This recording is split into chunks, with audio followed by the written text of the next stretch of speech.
हाल है आप सभी का। मेरा नाम है आरती चौधरी और मैं हूं आपकी प्यारी सी हिंदी की अध्यापिका। आज के इस क्लास में हम करने वाले हैं रैदास जी के पद की व्याख्या यानी कि उद्गार समझने वाले हैं। उन्होंने क्या क्या बोला है, उन्होंने प्रभु के साथ अपने घनिष्ठ संबंध को दिखाया है, बेहतरीन तरीके से समझने वाले हैं। वीडियो बहुत ही छोटी होगी, आपको लास्ट तक पढ़ना है, आपके एग्जाम के लिए बहुत इंपॉर्टेंट है। तो चलिए पहले पद की व्याख्या समझते हैं लाइन टू लाइन।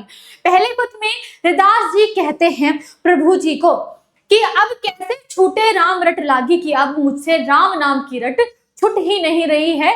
मतलब बहुत समय तक चीजें हो जाती है ना, वो प्रभु की आराधना में लीन है, तो बोल रहे कि अब मुझसे राम रट जो है वो छूटेगी ही नहीं।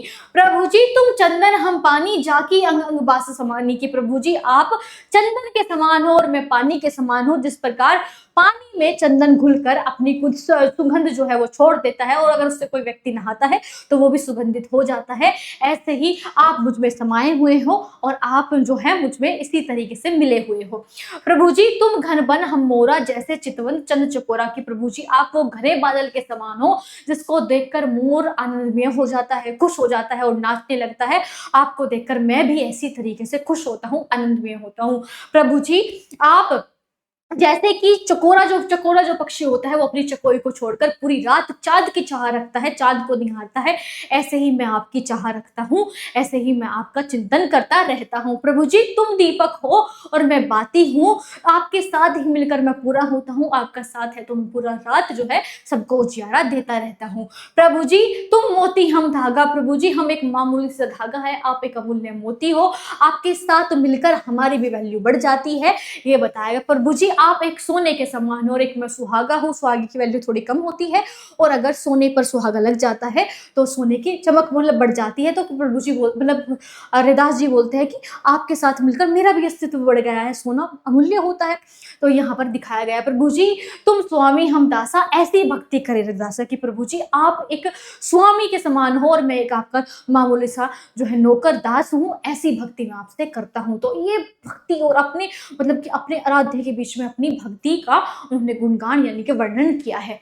दूसरे पद में रैदास जी कहते हैं कि जो तुम तोड़ो राम मैं नहीं तोड़ू, तुम सो तोड़ू तो कवन से जोड़ू, कि अगर आप मेरा साथ छोड़ भी दे तो मैं आपका साथ नहीं छोड़ूंगा और अगर मैं आपसे तोड़ देता हूं तो फिर मैं किससे जो नाता जोड़ूंगा।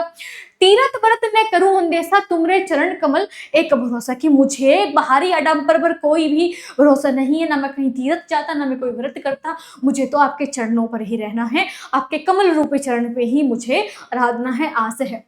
जहां जहां जाऊं तुम्हारी पूजा, तुमसा देश तुमसा देव अरि कोई नहीं दूजा, कि जहां जहां जाता हूं मैं तुम्हारी पूजा करता हूं और तुम्हारे जैसा देव मुझे कोई और दूजा लगता ही नहीं है। और मैं अपना मन हरि से जोड़ू तो सबन से तोड़ू, कि मैं अपना मन आपसे यानी कि हरि से यानी कि राम से जोड़ता हूँ और आपसे जोड़ता हूँ, मैं तो पूरे संसार से नाता तोड़ता हूँ। सभी पहर तुम्हारी आशा, मन कर वचन करे रैदासा, की मुझे सारी पहर शाम दोपहर सुबह मुझे आपकी ही आस लगी रहती है, मैं आपकी भक्ति में लीन होता हूं और ऐसी मैं बात अपने मन से, अपने क्रम से, अपने वचन से आपको बोल रहा हूं। तो ये सब कुछ ये रैदास जी बता रहे हैं अपने आराध्य के बारे में, अपनी भक्ति का गुणगान कर रहे हैं, वर्णन कर रहे हैं कि मैं अपने आराध्य से, अपने ईश्वर से इस तरीके से प्रेम करता हूं। तो आपके दोनों पद हो चुके हैं कंप्लीट, आपको बढ़िया तरीके से इसका रिवीजन करना है, आपके एग्जाम के लिए बहुत इंपॉर्टेंट है। मिलते हैं एक नई वीडियो के साथ, बाय बाय, टेक केयर, धन्यवाद आप सभी को।